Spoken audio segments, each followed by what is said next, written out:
Have you looked back on baby pictures of you or your little one and noticed that y'all looked kind of yellow in those early days?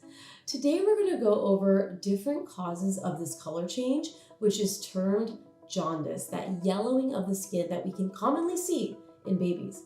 It's most common in newborns, but can develop in older infants and children as well.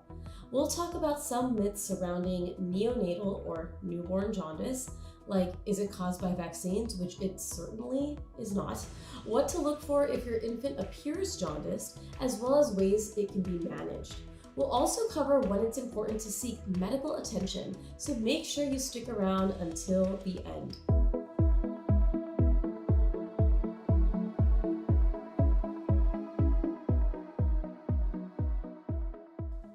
I am Dr. Mona, a board-certified pediatrician and mom, and I help empower parents with easy-to-understand information so that you can make the best choices for your children. If you are expecting a baby or have a baby under 1 year of age, make sure to check out my new mom survival guide, which helps mothers and their partners navigate all things first year of parenthood.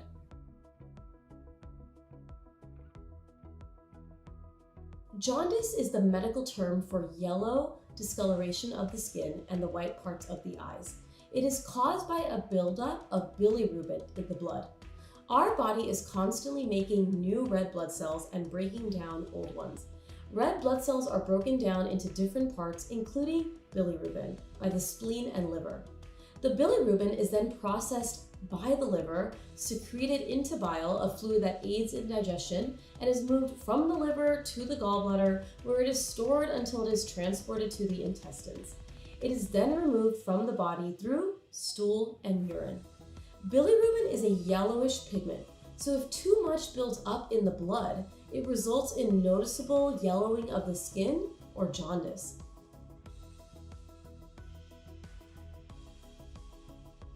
Almost all infants experience elevated levels of bilirubin after birth due to a combination of factors. Newborns have an immature liver, like everything else is immature, that is not able to process bilirubin as effectively. They also have a higher rate of red blood cell breakdown, leading to increased bilirubin production. This jaundice is called physiologic jaundice because it happens due to the typical development of a newborn. As the newborn's liver develops and the rate of red blood cell breakdown declines, bilirubin levels fall and return to a normal level for the baby. As those levels fall, jaundice disappears. So you may hear clinicians say the jaundice level is normal or bilirubin level is normal, as these phrases are often used interchangeably. But remember, bilirubin is a substance and that lab can be measured, and jaundice is the clinical presentation.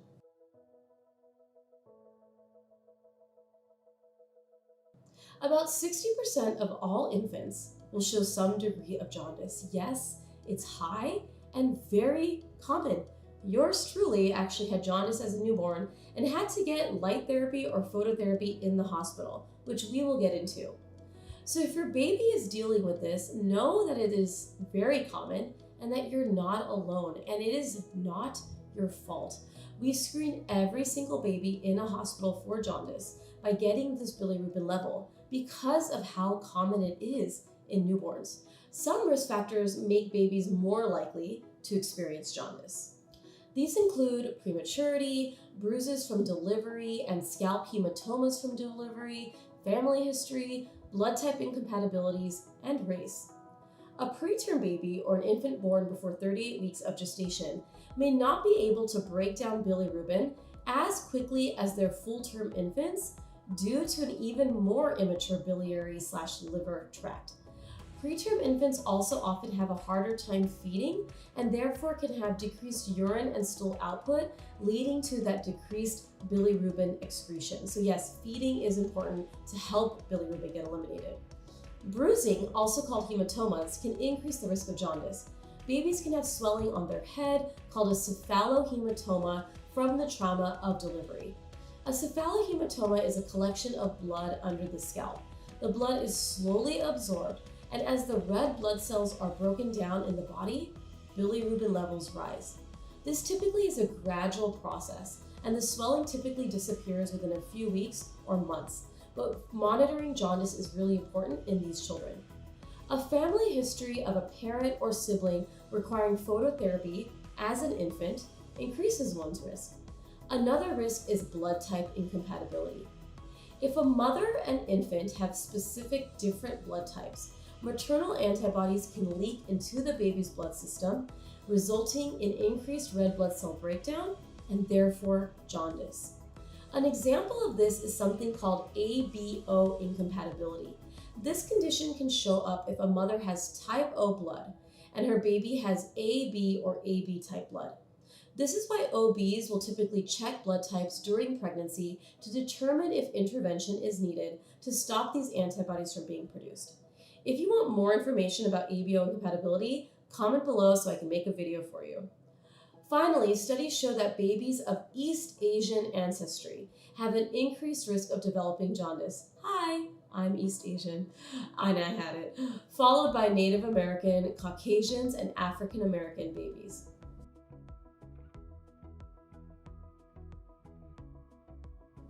You may have heard a myth out there that vaccines can cause jaundice.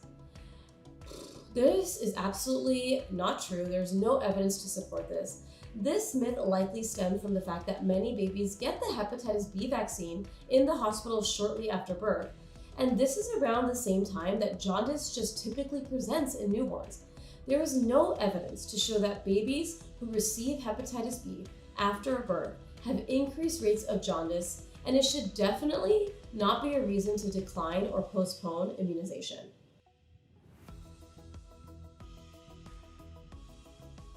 So, physiological jaundice refers to common expected jaundice, as mentioned already, due to immaturity of the baby's biliary system. Pathologic jaundice refers to jaundice that is out of the ordinary, but both require us to evaluate and monitor. Physiologic jaundice appears after 24 hours of life, which is why labs for bilirubin are drawn routinely at 24 hours to 48 hours of life to confirm that the levels are not elevated. Your clinician in the hospital or in the office may also recommend checking bilirubin levels if your child is appearing more yellow, just to confirm that the bilirubin levels are not high. Pathological jaundice appears within 24 hours of life. The rise is fast from day to day, and the child may have clay or white colored stools. Jaundice is monitored closely in the first 2 weeks of life after delivery, as well as at the clinician's office, to determine if labs are needed or intervention.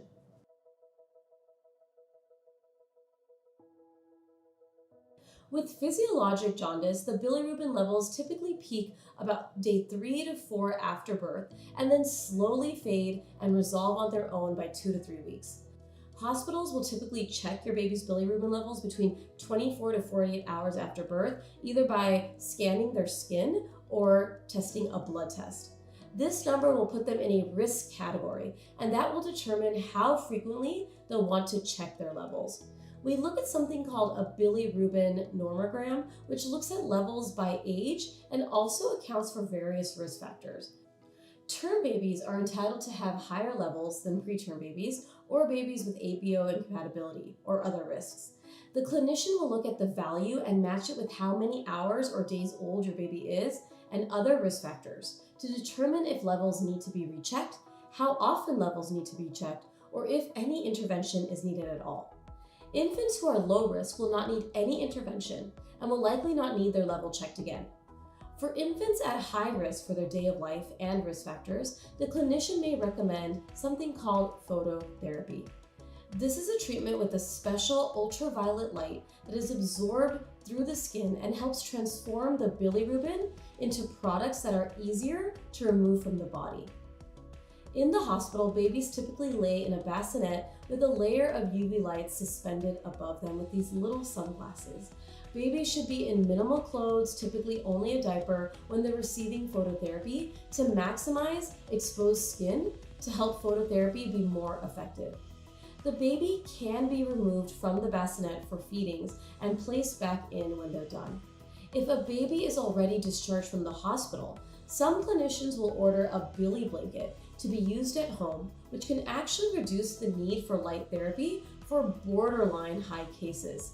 Your clinician should advise you on what the best treatment is for your child and how to use it depending on their clinical symptoms and clinical case of jaundice.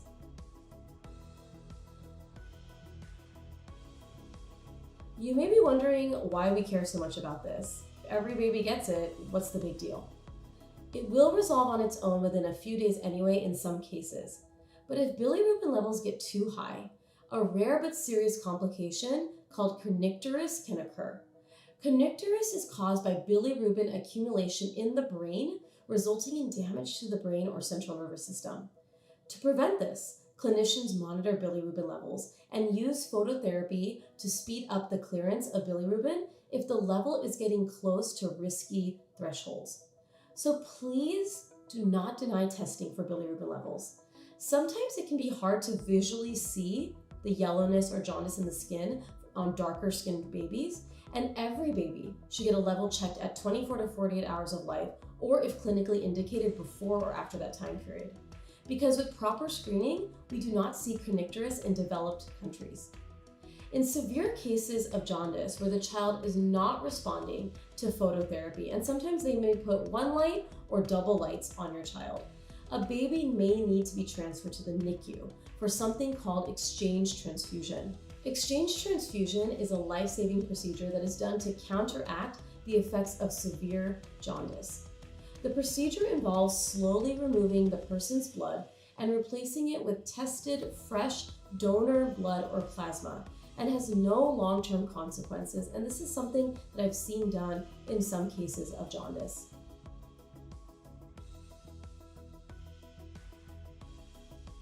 Indirect sunlight can help break down bilirubin, similar to receiving phototherapy. However, it is not always the full treatment. If your child has borderline high levels or moderate levels of jaundice that do not need a light therapy in a hospital or a blanket, your clinician may recommend putting your baby in a bassinet or carrying them near a window to receive indirect sunlight. Indirect means not going outside where the sun rays can be stronger for babies' young and sensitive skin.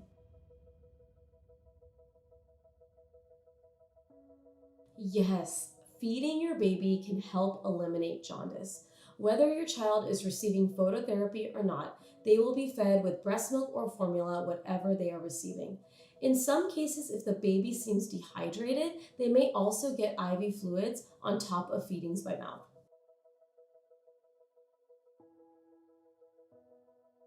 There are rarer causes of jaundice. These include problems with the liver, intestines, infections, blood disorders that result in too much red blood cell breakdown, or enzyme deficiencies, reducing the body's ability to get rid of bilirubin. If your clinician is concerned about therapies such as Billy blankets or phototherapy, or maybe even exchange transfusions not working, or high levels that are not resolving, they may order special labs or imaging to assess these causes.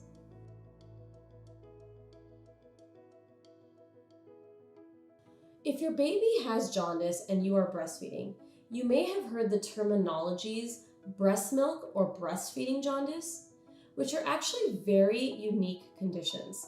Breastfeeding jaundice occurs to difficulties with breastfeeding or with poor milk transfer in the days after birth. Remember, if there is inadequate milk transfer or milk intake, infants will not take in enough fluids to have adequate output to clear bilirubin through stool or urine. If there are signs of inadequate intake, like not enough wet diapers or slow weight gain, intervention may be needed. Your clinician may discuss increasing the frequency of feeds, seeing a lactation specialist, or supplementing with formula for the time being to increase the intake to help clear bilirubin through more dirty diapers. Confusingly, there is a separate type of jaundice called breast milk jaundice that affects about 2% of breastfed babies. This jaundice is caused by the breast milk itself. Breast milk jaundice isn't well understood, but it is believed that in some babies, the substances in breast milk can reduce the liver's ability to process and eliminate bilirubin effectively. It typically presents in the first week of life and can take up to 12 weeks to resolve. I usually see it resolve by 4 weeks, 6 weeks. It is important to distinguish between breastfeeding jaundice, where the lack of milk is the driving factor. In breast milk jaundice, babies will be feeding well, gaining good weight, and otherwise acting well. This jaundice rarely needs intervention and should resolve over time. But your clinician may still want to monitor their bilirubin by checking their blood level from time to time and monitoring trends. If we feel this is breast milk jaundice, I typically encourage breastfeeding and to monitor bilirubin levels. If the levels are getting too high and any other etiologies have been eliminated, occasionally we may recommend to pause breastfeeding, continue pumping, and provide formula to help eliminate the substances in breast milk causing this jaundice for this young baby. Truly, there is no right or wrong as we understand more about breast milk jaundice, so work with your clinician on what makes sense for you and your breast milk production. Like I mentioned, I've seen breast milk jaundice last anywhere from 4 to 12 weeks, and it has meant monitoring of jaundice levels, weight, and further labs to confirm the diagnosis is correct and that baby is well. There you have it. Jaundice is so common in that newborn or neonatal period, but often results in stress, worry, and guilt for parents. I hope this video helped explain why jaundice happens, what to monitor for, why it's not your fault, and when to see your clinician. If you found this information helpful, please like and share this video and make sure to subscribe to be the first to know about any new videos published here on Peds.Talk TV. And of course, if you have any questions, comment below. I'll see you all next week for another video here on this channel. Stay well.